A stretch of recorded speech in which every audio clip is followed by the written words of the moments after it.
important as far as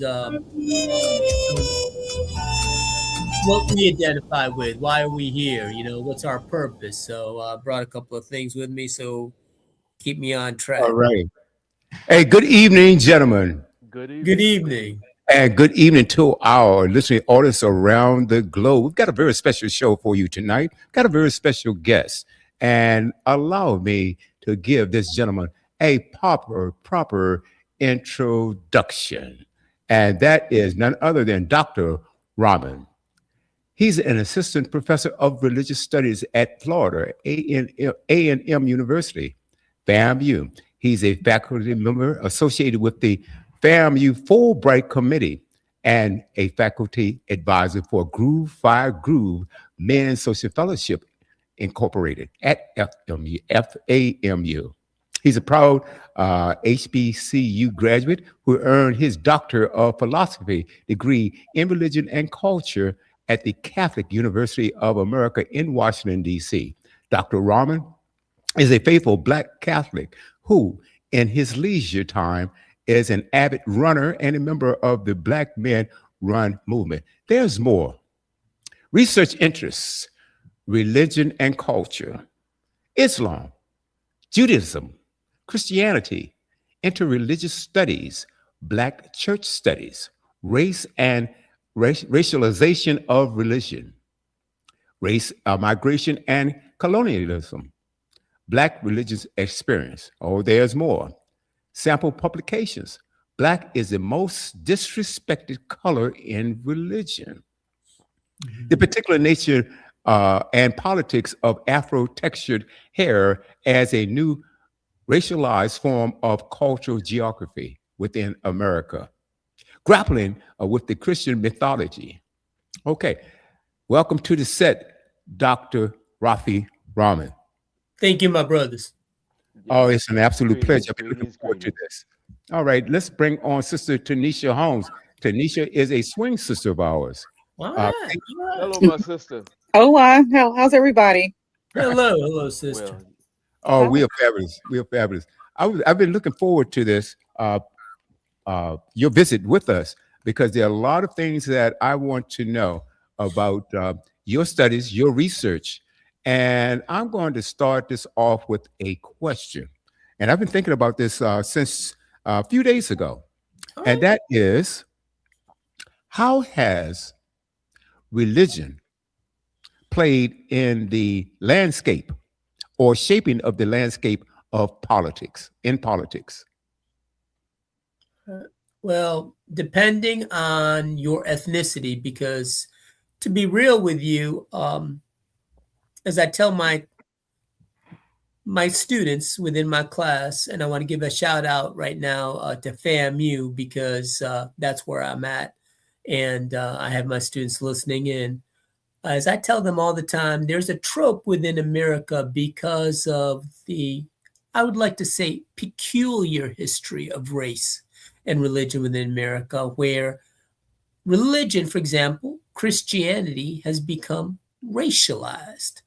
A lot of my students will say to me, Christianity is a white man's religion. And I get that. I mean, when you look at the complicated history of our nation and how Christianity was brought over by those who enslaved us and brought us over and introduced it to us and then gave us a Bible. That wasn't even the real Bible. We call it the slave Bible. And they gave us this pared down, watered down, whatever you want to use, adjective version of Christianity. It disassociates itself from the reality that, for example, Christianity was really rooted in Africa, in Ethiopia, through the Aksum kingdom. So it really is one of many religious traditions within the continent of Africa.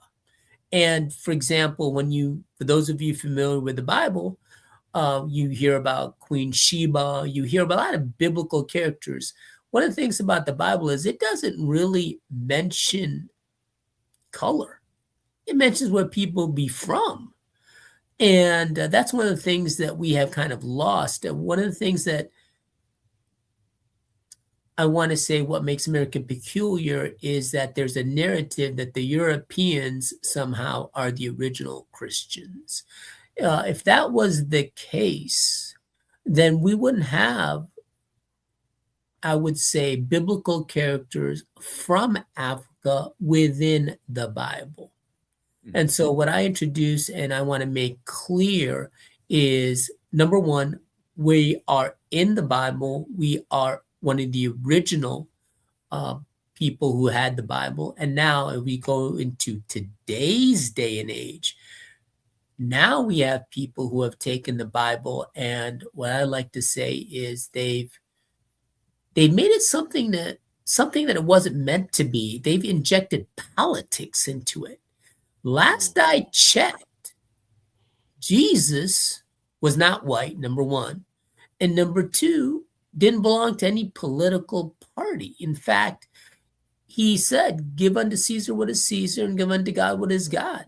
That being the case, I'm always kind of,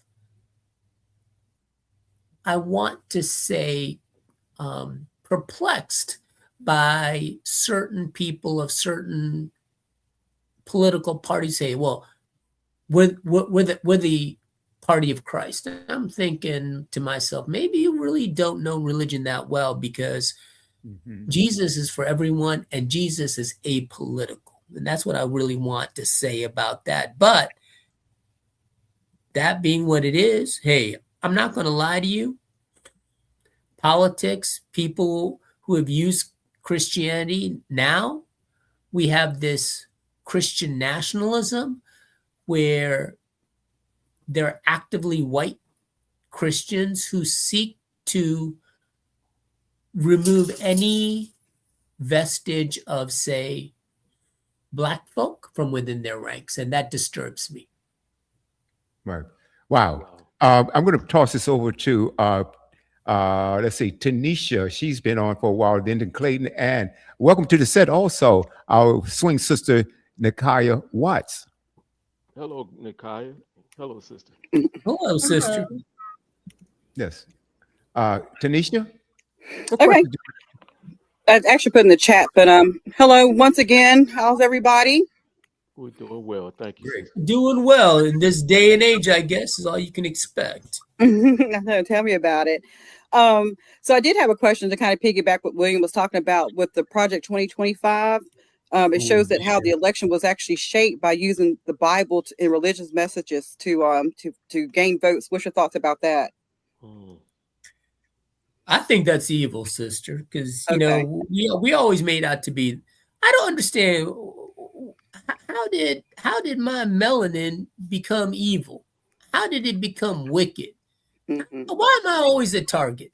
Because of my skin tone. And how did this get conflated with Christianity? I mean, I'm just being real. I'm opening this up to everyone, not just me. I can tell you that from the Bible perspective, the biblical perspective, and the Bible, that's not Christian.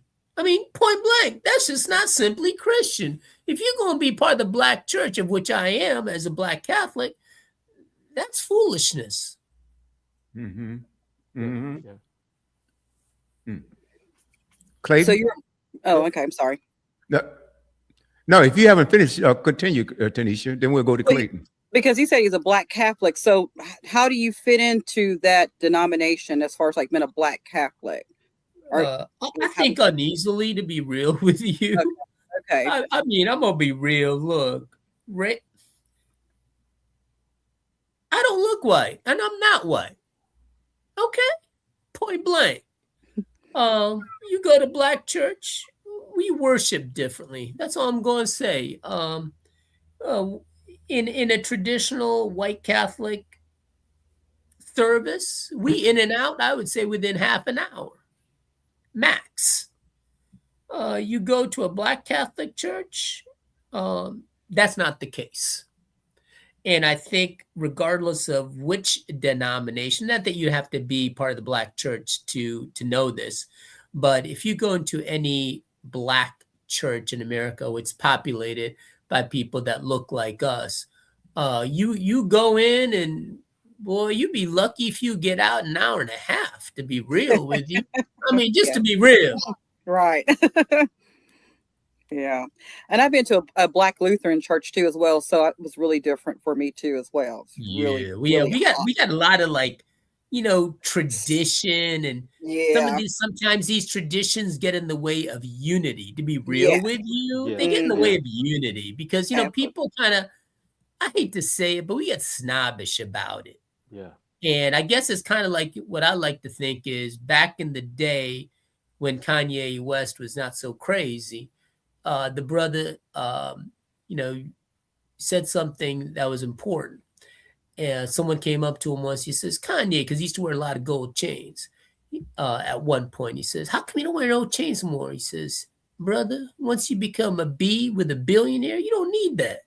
So it's kind of one of those things, if you secure in who you be, we don't need to like say, oh, I'm better than you, I'm this than you. In fact, to be real with you, once you start getting into that infighting, then you start getting into these tropes of like colorism, for example, that's been injected, to be real with you, I think, by white folk. They introduced that to us because you can see it with, for example, the Hutsis and Tutsis, even to this day. For those of you familiar with your Black history, I can't tell the difference between a Hutsi and a Tutsi by just looking at them. And yet there was because of some racial difference, people were killing each other. Hmm, I mean, that's some craziness. very. Well, just to piggyback off of what they have both said, Yes. for something that's supposed to have been bringing people together, it seems like it's a catalyst to split people up. Uh, I have been across the country and quite a few different countries as I was in the military. I did visit quite a few different churches, Protestant, Methodist, Mhm. Baptist, non-denominational, Catholic churches, holiness. And my question to you, as a professor of many different religious studies, what are the similarities and what are the differences that you see in these churches that are that people are fighting over? Because it has caused uh, more division than it should, and wars.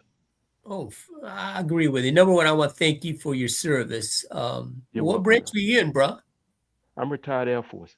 Okay, yeah, I was in the Marine Corps, so Semper Roger Fi that. on my Thank end. thank you for yours as well. And Yes. I believe Tanisha is a Marine as well, Oh, correct? for real, sister. All right, all right. Okay. Well, one of the things I just want to say is, look, religion. If you're gonna expect me to say, "Oh, I'm all in for Christ," to be real with you, look, I got problems with the brother, for real. My problem is I've been really thinking a lot recently about suffering, for example. Why is it that I can make a good scholarly case? Why is it us black folks suffer so gosh darn much? And then when we go to church, God is good all the time. God is good. I mean, to Hmm. me, that sounds kind of hypocritical at times because look at what we be going through.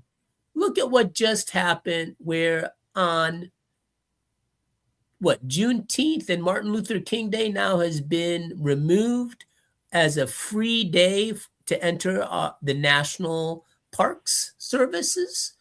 I mean, I don't know what is going on in this world. So, to me, it's kind of like we went through, I don't know how many hundreds of years of oppression. And I believe from 1965 for the Voting Rights Act, we eliminated segregation. That's not that long ago, my brother. And all these people who were oppressing us were Christians within the United States. So, what has religion done within the context of Christianity for Black folk? Because you mentioned a lot of denominations. Not much. Because where are we at right now? We still back where we were at in the beginning. of the civil rights movement. We're still fighting for the same rights and privileges that we supposedly were gained through our fight. But one of the things that Coretta Scott King said, and I believe that's true, you got to keep fighting every time. That being said, all the churches you mentioned, we're not fighting. We're working with the government to keep us oppressed. I'm not a big fan of the traditional church structure per se, because, for example, I'm going to just throw stones at my own church. Every time I go to my church on a Sunday, I very rarely hear my pastor talking about the social injustices that are affecting my community. In fact, what do I hear all the time? God is good. Yeah. We should be blessing God. You know, God is giving us this, God's giving us that. Well, you know what? If we're going to have a real conversation, okay, then look at ourselves in the mirror. Look, my brother, I got too many years behind me and too little in front of me. I don't have time for foolishness and to say God is good all the time. God is good. I just don't have that. I think the reason why young people, especially I know within my classes, are not going to church is because the church is not addressing their concerns, which is our concerns, which is what has it done for us as a Black community? And I'll be real with you, very little. The modern day church is what I'm going to say. We don't have the zeal that we did during the civil rights movement. And that's why we're going backwards. And I want to say racism has never gone away. In fact, to be real with you, I'm going to even say this. Jim Crow has really never gone away. It's just taken on a new form. Yes. A new look, a new mask, a new disguise. So that's what I really want to talk about, because guess what? The pastors, it's up to them if they want to inspire their young folk to join the church. But guess what's happening now? Young folk are leaving the church. And why? Because you ain't going to go someplace where you're not being fed, would you? I'm not. You're right. I mean, I'm just being real, bro. That's the truth. That's absolute truth. Let's just speak truth to power then. Let's do it. Yes, sir. Nikaya? Hello? Hello. How you doing, sister? I'm well. How about yourself? Well, I'm doing well, my sister. You know, I am alive, so that means, and especially in this day and age, that's something. Yeah. That's a lot. Black man, I'm alive, so that says something.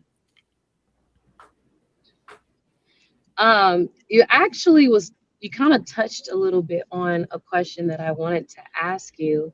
It was regarding your scholarship and that it engages in Black religions that are based on beyond the Black church. So I wanted to ask, how should we rethink what Black religion means in this day and age now in the 21st century? Well, number one, we should stop thinking, especially within the geographical context of America, as somehow Christianity has a lock on the truth. Look, when you go to the continent of Africa, last I checked, we have a multiplicity of different religious traditions. Now, I believe the divine creator, God, whatever you want to call that supreme being, the reason why we have so many different religious traditions is because there's so many different ways to know the divine. So for me, what I would like to say is I really am not big on what you call God, whether it's Christ, whether it's Buddha, whether it's Yahweh, whether it's Allah. I think as Black folk, we need to realize that at some point or another, why are we here? What are we meant to do? How can we help our community? And does the divine creator help us to help others? Because when all is said and done, once again, I really think back now to, my daddy. He wanted the best for me. He wanted the best for his community. He wanted the best for his people. Shouldn't that what we all want? And does it really matter what you call yourself? I mean, really, for real, does it really matter what you call yourself? Well, why? It's kind of like if you are content, why are you trying to ruin my happiness? I don't advocate for anyone being Christian. I'm advocating for you being for our community in whatever aspect, in whatever way that helps you get there.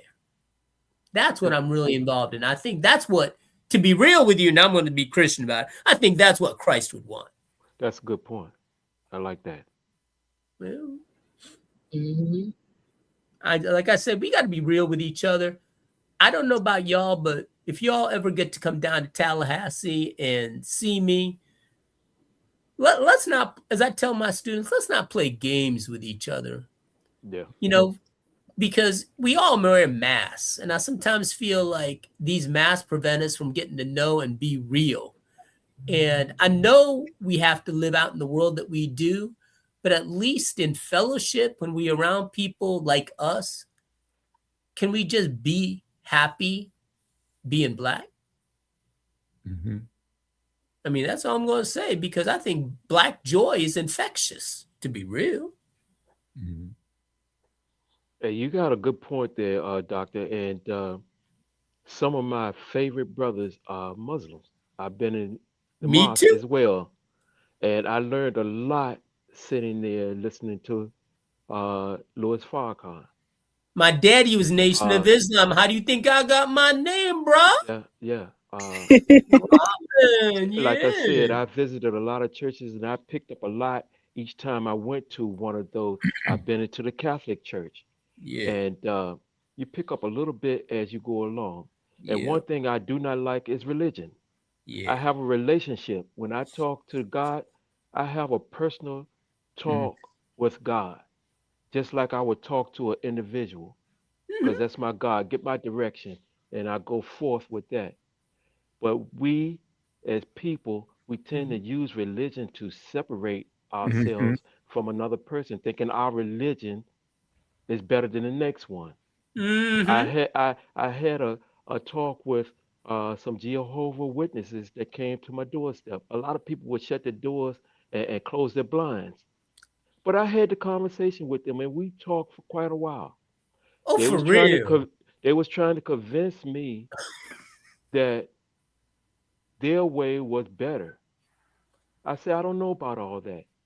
But what I'm going to do, I'm going to sit still and I'm going to continue talking to my God until He gives me the pathway to where I need to go. And hopefully we'll meet there one day because I'm not going to do this where my way is better than your way. Mm. And then we all coming to the same Bible and picking and choosing what we want to pick and choose out of that word Mm. and Mm. interpret it the way you want to interpret.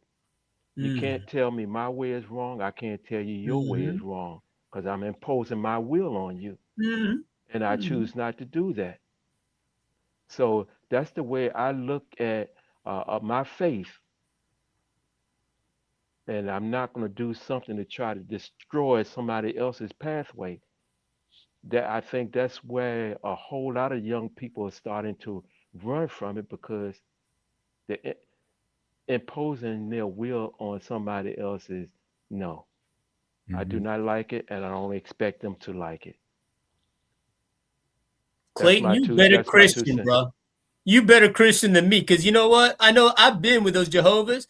Number one, they all white, and they polite, but they all be white, and they all be. Oh hell! I close my damn door and I close my blind. You damn right, bro. I mean, I'm gonna be real. Yeah, I'm not going. You know what? You invite them into our house, and you know what? They'll stay forever, bro. I mean, they polite white people, but they be staying forever. Oh hell no! Yeah, they want lunch and dinner. Better person than me. Well, these were our people, and Oh, for real? yeah, one wanted to get all huffy with me because I didn't want to agree. I said, Oh, shit. sister, we don't have to agree because Yeah, that's where wars start. yeah. Mm.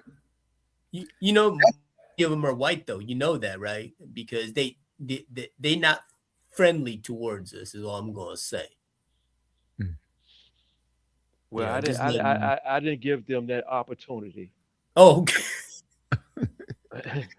I'm down with you. Look, however Clayton feels, and to be real with you, I agree with you what you've been saying, Clayton. Uh, you know what? How I look at denominations as I'm gonna put it in terms that we can all relate. We all different shades of black, right? True. But yet, it's funny how you go to the media, right? Like mainstream media, and you look at like, say, Hollywood starlets, Hollywood actors, to keep it neutral. And you got someone like Halle Berry always on point. You know what I'm saying? We got a certain type of, I want to say, shade we kind of put out there. Okay. We have this thing within our community called colorism. And how did that start? And I'm going to introduce y'all to something that I always tell my students called proximity to whiteness. Your visual appearance, i.e., your proximity to whiteness, determines how you are treated here within the confines of America. We place an inordinate amount of emphasis on our appearance. How does that can translate into religion? We have somehow believed, instead of all of us being like, say, black, because we come in all different tones, somehow we have taken this thing called Christianity, for example, and we've divided it into all these little partitions, which to me is kind of like different tonal ranges, skin tonal ranges, where we should be really thinking about us being one body, one collective, one community. Instead, we look at it as, oh, you Catholic, you Jehovah, you you Lutheran, you this, you that. I mean, for real, why we got to do that? But yet we also do that within, when you look at, oh, she bright. He a little bit darker tone. I mean, for real. Whatever happened to the word just he black, she black? Why we got to make all these differences? Mm-hmm. Yeah. You know, doctor, it's that old adage, or actually it's fact, divide and conquer. And now let's talk about that a little bit. Okay. Good friend of mine, he's passed on now, the great Reverend Demery, Dr. Demery, and he said Sundays is the most racist day of the week because you've got all these different churches, and everybody's going in all these different directions. Everybody's divided, okay? And he said Sunday is the most racist day of the week. And I want to go back to something that I opened up with because what offends me because I love mankind. Okay. And my spirit tells me, to treat my brother and my sister right. Okay. Now, that doesn't mean I've always done the right thing. No, absolutely not. But in my maturity, and I think this is a sign of maturity, you learn to treat others correctly. And what's really offends me and should be offensive to anyone that say, I am a spiritual being. Some people say, well, I'm religious, okay, or that's your thing, okay? Because I think religion, in many ways, is a cult. That's my take on it. Yeah. Okay. But am I a spiritual person? Do I believe in God? Yes. Okay. But I don't need to say, well, I'm a this type of Baptist person, I'm this type of Christian person, or this and that and the other. the main thing or the common denominator is, do you love your brother?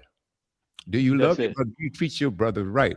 And so anyone who feels that they are a spiritual human being, and let's say you're a religious person, but Mhm. at the same time, if you go back into politics, and I think that they we've allowed these people and elect these people that get up there and they could talk about the Bible and guns in the same sentence. Mhm, Hmm. mhm, mhm, mhm, mhm. Okay. And this person shouldn't be in this country, or this person is inferior because of this color. But if you knew your history, you would know that the opposite is true. So I'm going back, and I want your take on this because it's something that you said. And one, I read off your sample publication. Black is Mhm. the most disrespected color in religion. Would you elaborate on that? Absolutely. So, number one, I just want to say, as far as being religious or spiritual, I'm a big believer that no one can convert anyone. Like, if you're going to be a Christian, it's not because of anything I did, it's through what Christ Himself has done. That being the case, uh, what I'm now going to talk about is the raciality of religion. We really, Yes. here in America, we have really uh, been, I want to say, calculatingly brainwashed into thinking Yes. that Jesus has a blonde hair, blue eyed look. Right. Okay. We've been conditioned to thinking that, because in being conditioned to think that, what it does do is it makes us less than. Because if you can make your God, if you, for example, if you're a Christian, feel and know that that person is a different color than you are, then automatically you know you are not like them. And going back to like the Clark baby doll test in psychology, you get to hate yourself because you don't see the divine in you. You see it in another color. Mm. Mm. So for me, Yeah. I refuse as a grown black man to go into any church. And if I see a white Jesus, I walk the hell out. That's right. For real. I walk the hell out because that ain't my Jesus. And that's not Right. how I see Jesus. That's not I how I see see it. Jesus as a black man. Now, if you can't deal with that, fine. And in fact, most of America can't. That's why we have this injection of race with politics, Mm-hmm. because Mm-hmm. I believe many of us don't want to think. We just get our knowledge through social media. And guess what? It's always the people in power that has the biggest microphone and megaphone to kind of tell their story. It's kind of like the African proverb. You'll never hear the lion's end of the story. It's always the hunter who's glorified. Do you see what I'm saying? Mm-hmm. So, and whenever you talk about history, it's always about the victor. It's always about the oppressor over the oppressed. And last I checked, for example, as far as Christianity is concerned, you talk about this injection of color and race and power. Um, Jesus was for the oppressed, and he was at best, number one, he was a Jew, so he couldn't have been white. But somehow in America, he became white, and now he's become the poster child for like the KKK, which is a Christian organization. Yes. Mm-hmm. And a lot of white supremacist groups have a white Jesus, because think about it. I mean, this is what I always like to tell people about colonization. The reason why the Europeans were able to colonize Africa is they had to, number one, within their own minds, justify from a spiritual or religious perspective, whatever works, that you are not human. You are something else than a human being. You are less than. Hence, America, let's just be real now, because we live in America. When we first came into the United States, we were 3/5 of a human being. How in the Yeah. hell do you figure that out?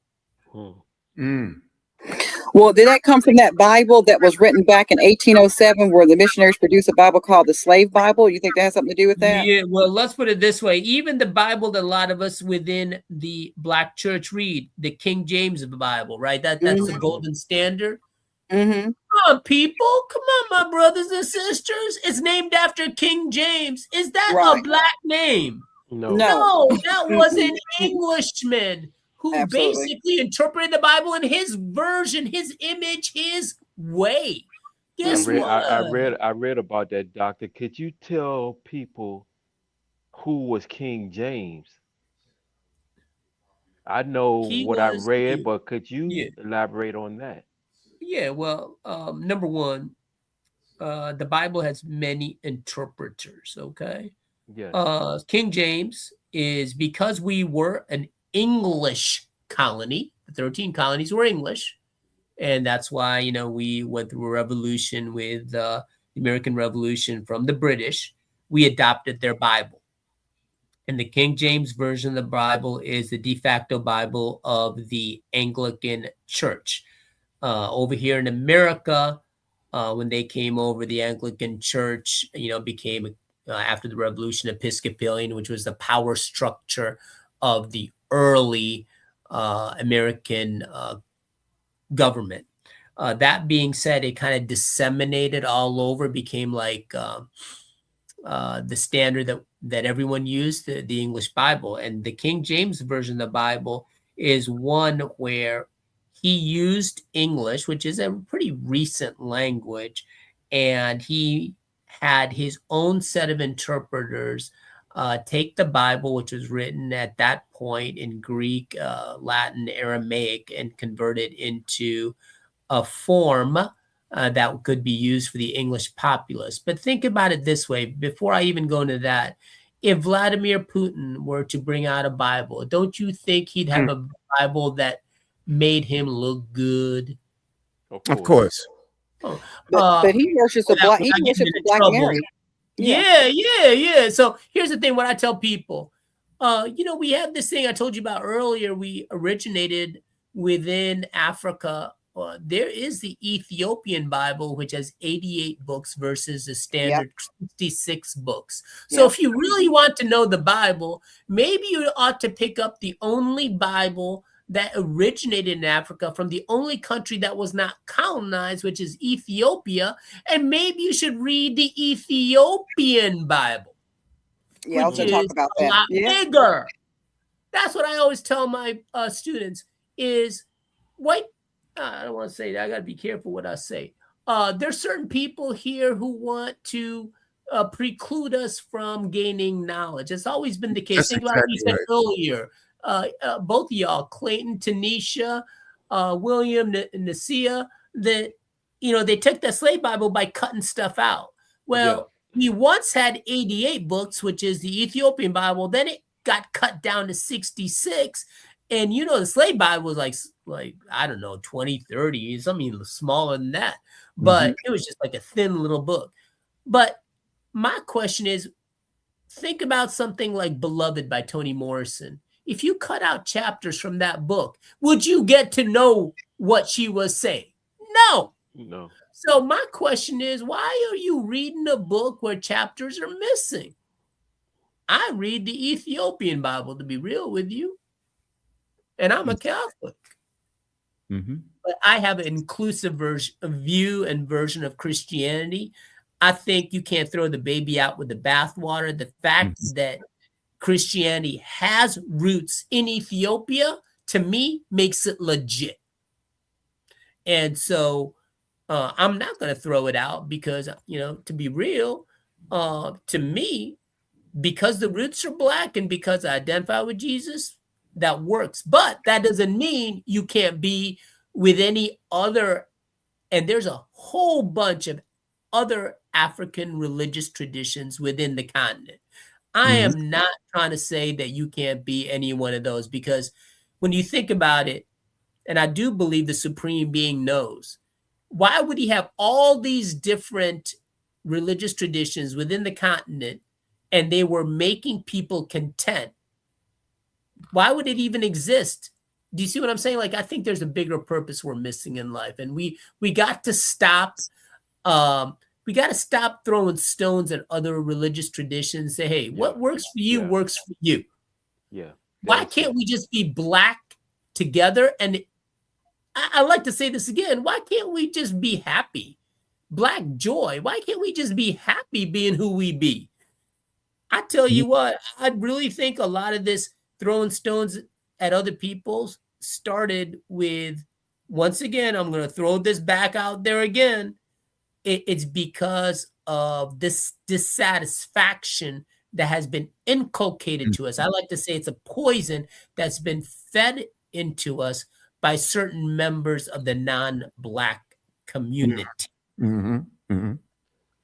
And you know, doctor, if you think about it, and you already know this, like you said, you walk into a church and there's a blonde, blue-eyed Jesus, you walking out. Well, I'm gonna walk out with you, because if you really do your history, you know it. They said that Jesus had woolly hair and he was bronze, had bronze colored skin. Well, okay, all right, and going back to what you were saying about the Bible that with 66 books versus the Ethiopian Bible versus the Negro Bible, I think it's the same reasons why they are trying to do away and erase Black history right now. Mm-hmm. You're right about that, but you know, we got to be careful in this day and age, my brother, because you know, for example, I told this to my students earlier. At first, you know, you talk a little about politics. At first, when they were talking about, oh, ICE is only going to get the people like who cross the border from Mexico. You notice now they're picking up American citizens. Absolutely. And even Black folk. Mm-hmm. And you know, we being rounded up too. I'm gonna say one word. You might recognize it: slave catcher. Mm-hmm. Uh-huh. We it just changes form, brothers. It just changes form, but I think we still seeing some slave catching going on. That's all I'm going to say about that. And you know, we created this. I think this is episode number 97 now. Is this 97, folks? 96 and 97. Thank God for that. And we created this program so that we could uplift, inspire, and educate people that listen into these programs.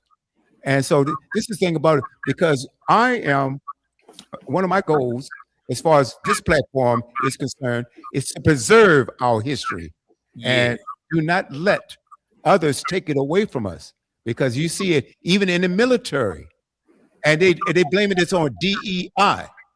Now, what does DEI have to do with Black history? Yeah. Well, number one, I want before we go further, you know, I'll be real with you. You were saying about how we've been following tradition. You know, one of the traditions in Black churches, we're kind of misogynistic. I feel bad for my sister because she been quiet. I want to give my sister, especially since she be a Marine, Tanisha. No, I'm not that. No, for real. I feel bad because, you know, I don't want you to feel out, sister. So you tell me what you feel. Nakaya, jump on in. Yes, you touched on it, William, because I was going to ask him, why does he think that they removed, like in the oldest Bible, the Orthodox Ethiopian Bible, like they removed like the chapters with Enoch and Jubilee. Yeah. Why do you think they removed that? Remove those particular chapters from the Bible? Was it because it was too long, or what's your thoughts on that? What's your take on that? Sister, I'm gonna be real with you. Number one, I don't know why white people do what they do, because I ain't white. Okay, I'll stay in my lane. Okay, I'm gonna be real. I'm gonna stay in my lane. Okay. That being the case, but why? I'm gonna throw this back at you, Tanisha. You a smart sister. Why did they cut out the pages of the King James version and then create this slave Bible? What do they take out? Oh, like what? 50%? It's about 50% of the New Testament, 90% or something like that of the Old Yeah, Testament. So it had to do with liberation from okay, oppression. The oppression. themes, Okay, you like, for example, the Mm. book of Exodus. that's You right. know, I always get suspicious when certain non-black folk tell me, well, you got to read this. I feel like if it doesn't have our cultural stamp upon it, I look at it with skepticism. Yeah. That's how I Yeah. feel. Yeah. Because you know what? All I'm going to say is non-black people, they want our rhythm, but they don't want our blues. That's right. And, I you agree know, with you on that.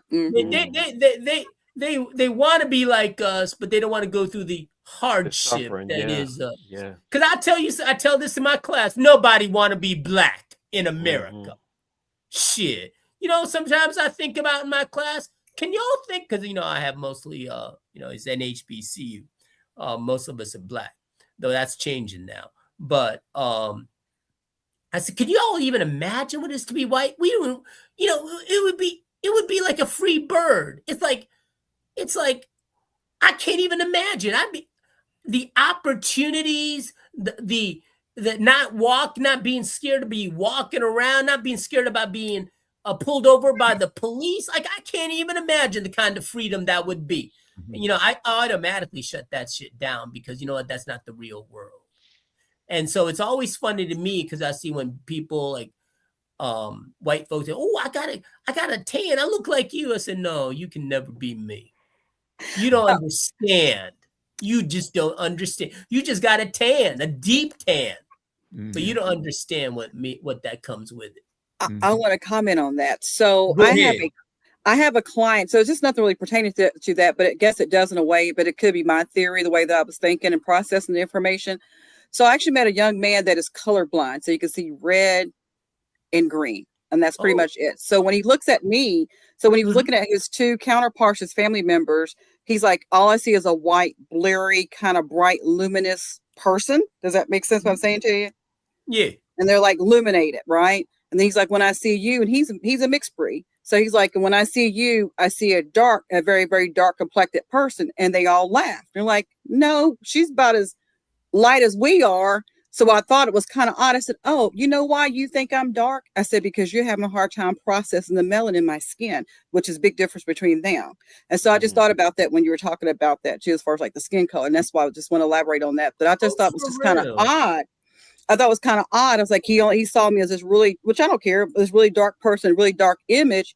Is because my skin radiates. It was too strong for his eyes to be able to process that, but he could process the transparent people because they don't have no gold and no copper in their skin, and they're not part of the sun system. So that's what I was thinking too as well. So I don't want to get too deep in it, but I just thought no. In fact, what you said earlier kind of reminded me, to be real with you. In fact, what William brought up is I always thought about what Viola Davis said, you know, the actress. And she says, very few people like her are successful in Hollywood. And you get a lot of, I mean, no shade on Halle Berry, but there's a lot more Halle Berrys. And every time I turn on the TV, why is it that we got to be a certain tone to be on TV? Do you see? You know what it is? It's because the power structure that be, meaning non-black people, they get to choose. True. They get to choose who's going to represent us. And we buy into it. We got people from black people, let's just be real, and from the islands. We know black Dominican Republic people. I'm sorry about that, but they be saying, we not black. I mean, for real. Come on. You got sickle cell. Darker than I am. You not black. What you saying? But really? This is how it's become part of this culture. We've been brainwashed. I want to stop that. Right. And they have sickle cell too. They be having sickle cell too. So yeah, they have issues with sickle cell. And that sickle cell, the people from the DR, the Italians, which are related to us, and the Asians have sickle cell. It runs through their bloodline too, but people don't acknowledge that. So if you have sickle cell, it's predominantly considered a black disease or immorality, not an abnormality of the blood cells. The blood, the shape of the blood cells. then why does the Chinese and the Italians have sickle cell? Why does America always like to put color onto things? Like, Yeah. anything's got to be associated. And you know what? I'll be real with you. Why is it everything that is negative is associated with blackness? That's right. Yeah. I mean, real. Right. And then why is it that, you talk about churches, why is it that the way we practice, so I'm going to say stick within my faith tradition, why is it that somehow, and I've heard this from white folk, white Catholic, oh, the way you guys do it in your black church, well, that's not right. That's not standard. That's not the way we do it. Somehow the way we do it is wrong, but the way you doing it is right. I mean, Right. who came up with the rules on that? See, that's why I think this is foolishness, my brother Clayton, about what you said earlier about this religion. I think we got some religious zealots who've lost what it is to be a Christian, and we just got to be more accepting of each other. That's Really. That's right. right. I want to hear from Nikaya. Oh, yes. Nikaya? Okay, she may be having some problem. Unmute your mic, Yes, dear. I'm here. That she There you are. Okay. What do you have for Dr. Can you hear Rahman? me? Yeah, we can now.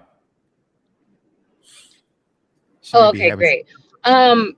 I was just really listening to everything that was going on, and I have to agree that, for one, I think that when it comes to Black history, I think that they are trying to get rid of parts of it. I feel like if you're familiar with Fahrenheit 451, that's exactly what they're about to be doing to our Black history. There was a saying, or not, a statement that the president made about history is going to repeat itself, and it's going to continue to repeat itself if nobody else changes it.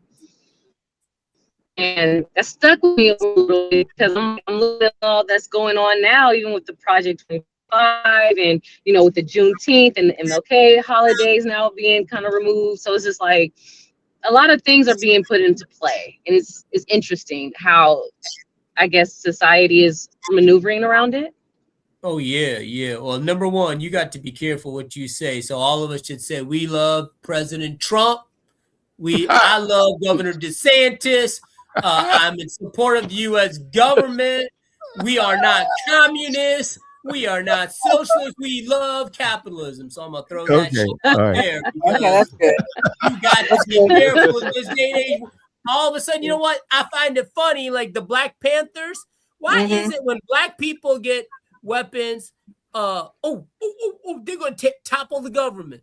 But then, white people, they're just exercising their right to bear arms. I mean, why is it that, they're patriots. They're patriots. Yeah, and then the Black Panthers, they came up with, number one, they did a lot of great things. So a school lunch program, kids eat free, watching out for your own community, taking care of your own community. I can make a very good case. Integration really didn't help us people. And to be real with you, Martin Luther King, I'm going to drop a dime on this one. He said point blank, you realize, like Malcolm X said all along, we be integrating into a burning house. You know what? Look at where we are. Now we spending our money on non-Black establishments. Our dollar compared to other ethnicities doesn't stay within the Black community. We only keep it less than 24 hours. That's exactly right. That's exactly right. So, I'm just being real. That's right. I've got a theory, Doctor. Correct me if I'm wrong. I believe the powers to be, they know our history and they know our genius better than we do. Better than we do. That's why, and I said this, I was a young boy, and I was thinking, because I understand that there was a time when we weren't allowed to read. I'm saying, wait a minute. If you are superior, then why does it matter if I can read or not? Because the opposite is true. And if you look at our history, look at the things that we've invented throughout history. We've made America better and didn't get credit for it. Look how many patents were stolen. They know our genius, but the thing about it, if you keep us from knowing our own genius, then we cannot progress even forward further in our drive for humanity and in building something. Look at how they burned down Black Wall Street. Why would you want to throw that away? And there were over, it's my understanding, and you may know better than I do, that there were not only in Oklahoma, but there were over 128 Black Wall Streets. Okay? So if they were allowed to exist today, where would we be now? Could you address that, please, Doctor? Yes. I'm going to be real with you. I tell this to my students. Non-Black folk are afraid of Black excellence. That's right. what they're afraid of. They're afraid. I say this to my students all the time. You got to demand more. You got to want more. And the greatest threat to America is Black excellence. Because you are 100% right, my brother. We can achieve greatness. But to be real with you, you know what we've done is we've broken our spirit. It's kind of like, to be real, I mean, this is just, I'm going with facts now. You can break a dog's spirit. You break it down so hard that even when that dog is free, it will always cower. To put it in human terms, during the transition from Jim Crow to non-Jim Crow, we had people who grew up under slavery, Jim Crow, who would walk to the back of the restaurant because they could not imagine going through the front door. They were beaten down in their submission by the system, by the community, by everything around it. We exist in whiteness. That breaks us down. That's why it's important to attend an HBCU, where you will be nurtured, where you will be fed, where you will be sheltered, where you will be encouraged to achieve Black excellence. We might be only 15% of the population, but we built America. That's exactly right. That is true. That is true. And I'm going to say this also. Let's talk about HBCUs and sports. Can you imagine if the nation's top Black athletes went to HBCUs? Oh, you would see an economic and a huge difference there. Yeah, of course. Yes. Okay. It's absolutely. So collectively, we can't be beat unless we allow ourselves to be divided. Well, let's be real. Come on. You know, money talks, right? The reason why, the reason why these Black athletes go to these Division 1A schools is because they're going to be getting paid. And you know what? As I say to my students in class, look, I'm going to be real now. I can buy you. If I throw enough money at you, you know how many people voted versus the first election for Donald Trump versus the second one? There was actually an increase of Black folk voting. That's right. And you know why? A couple of them said, because we had honest conversation in the class, oh, I want that stimulus check, or I want to get paid more. Yeah. It's not about helping the community, because he already made it clear. I love our president, just because I'm being taped here. He said he don't love us. We from shithole countries. I'm just being real. That's what he said. Somehow we got Negroes here in America thinking, well, I'm going to still vote for him because he's for us. Look, I don't know how you think what you think that way, but obviously you've been mentally bought. And I can buy you over profit, because that's what it is. Think about it, brothers. The reason why we keep saying capitalism so much is in America is because colonialism is the parent of capitalism. If it wasn't for colonialism and capitalism being in cahoots with each other, we would never have been enslaved, because it was a capitalist enterprise that generated profits. It was always about the coin. Church has been about the coin. This is why students don't feel they're being fed, because they know they're being used. They know they're being taken advantage of. I know I'm being taken advantage of. Why do you think I'd rather spend my money in HBCU as a donor than giving it to my local church? Because at least I know the students are being benefited by me giving it to them. I'm not sure where it's going when it hits the diocese. It ain't going to my people. So I have some doubts. Mm-hmm. Wow. Wow. Wow. Doctor, this has probably been the fastest hour in radio that we've had. We're out of time. Very good. How would you like, if someone wants to contact you, would you like to provide some information? Sure. And so number one, you can look at FAMU. I'm part of the Florida A&M University, the Rattlers, the number one public HBCU in America. I'm a part of their philosophy and religion department. So I just wanted to do a quick little plug on that. We at HBCU, and you know what? We care about our students. We like to say it's Black excellence with caring. If you're interested in getting together and maybe having me come aboard, because I'm always about helping my community as a groove. I want to uplift, build, support. We've got to achieve Black excellence. The only way we can do it is by giving of our time and our effort. That being the case, you can send me an email at rafiqur.rahman, RAHMAN at FAMU.edu. But if that's too hard to remember, all you got to do is look up www.famu.edu and look at the religion department, and I'm right there. All right. Well, I'll thank you for this opportunity. I loved all y'all. Y'all get some good brothers and sisters. Well, you know, we love having you here, and you will be. I will contact you, my brother, and we'll have you back at some point in time. Okay. Well, and you know what? Even though I understand, Clayton, you spiritual, I just want to say right now, Merry Christmas to all y'all, because you know what?